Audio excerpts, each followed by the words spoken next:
Okay, so the glasses are coming off, so if it goes out of focus, I'm sorry, I can't tell because I can't see this far in front of my face. Hey everyone, it's Tiffany Cherie, and today I'm going to be talking to you guys about my 10-day sugar detox or my 10-day sugar fast. So a lot of y'all have requested that I do some recipe videos for the autoimmune paleo protocol and some like meal prepping videos, and those definitely are coming soon. But today I just wanted to talk to you about how in one of my most recent weight loss, or my 85-pound weight loss video, I talked about how I had kind of hit a little bit of a plateau. I thought this was a really good way to just double check my accountability and my discipline, and it actually worked really well as far as breaking that plateau and making me realize that I did kind of fall off the bandwagon a little bit. In just 10 days of going sugar free, I went from 212 to 207 pounds.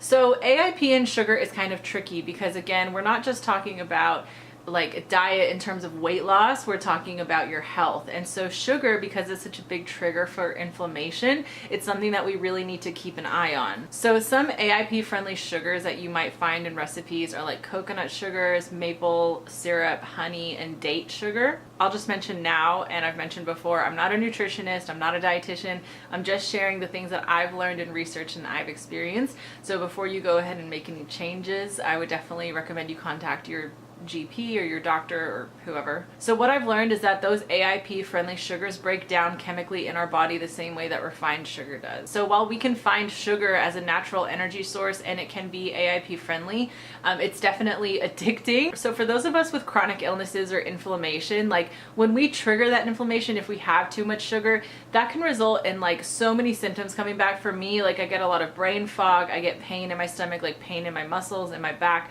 Like it's just not good, and it's something that we want to avoid and quell if we can. So it's really hard to find a specific AIP protocol diet plan that will tell you exactly how many sugars to have. Some will say like 1 teaspoon or 2 tablespoons a day. Others will say like 2 bananas worth a day. Personally, at the end of this, I learned what my levels were, and I'll tell you now that I pretty much, after this 10-day of no sugar, I stick to 2 pieces of fruit a day, and I time them to be at a certain time in the morning and then before my workout. And I tend to stick to bananas and oranges primarily because they're really easy to take somewhere and eat on the go. So I will say that going back to the accountability and making sure I was still disciplined, I guess it was kind of hard for me to realize, like, after this whole time I fell off the bandwagon and I needed to check myself. Like, I had given up coffee a long time ago. So I will say that a lot of people who try to do a sugar detox, they really struggle when it comes to drinking their sugar, which I didn't have a problem with because I pretty much only drink water. When I cut out coffee, I realized how much it was screwing with my energy. Like, coffee is not recommended on AIP as well. And I used to have coffee and I'd have it with like coconut milk creamer, but it just, it messed with my head. It didn't make my energy levels feel right, so I cut that out.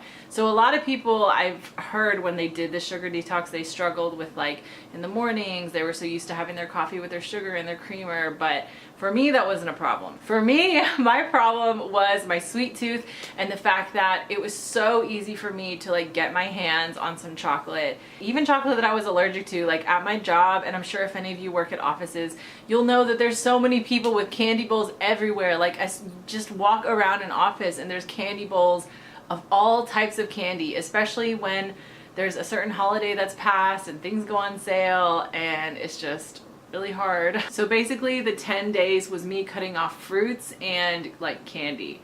Those are pretty much my only sources of sugar. Day 1, I was already trying to Google my way out of it. I was going up to my coworkers and I was Googling things so that I would get the answer that I wanted. I was Googling like and asking people, do you think it's better to wean myself off of sugar instead of going cold turkey? Because what I did was go cold turkey.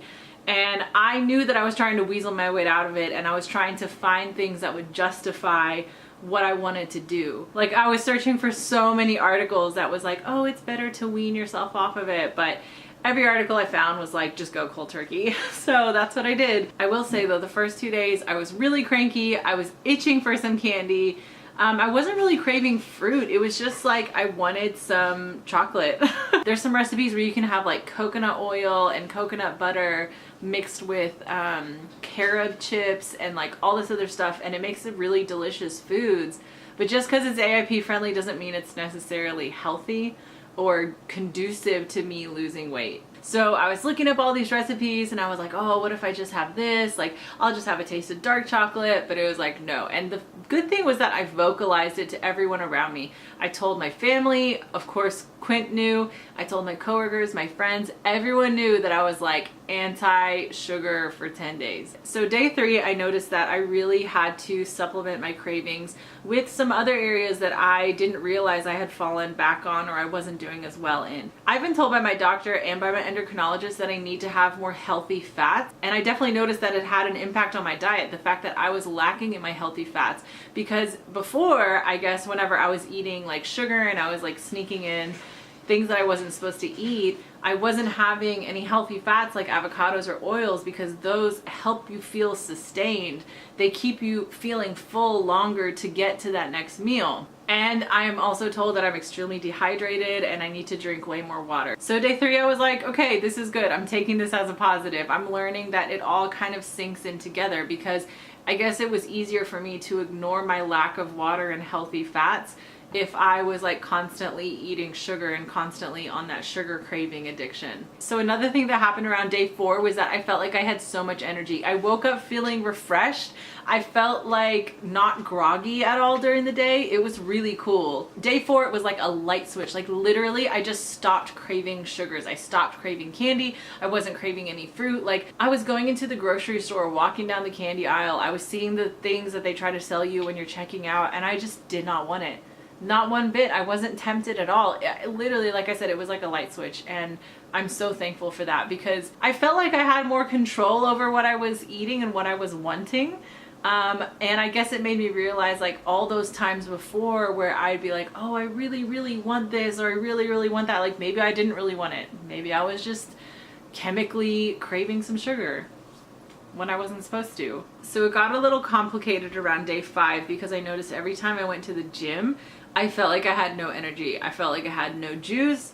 I felt like my workouts weren't as good. Like I wasn't feeling like I had a good hard workout, and I felt exhausted before I even started. And then at the end of the workout, I was like nothing. I was like a pancake on the floor. So I kept this up for the 10 full days, and then I realized like I literally cannot continue this, because every time I went into the gym, it was just like, it was horrible. So I wasn't craving anything bad, which was good.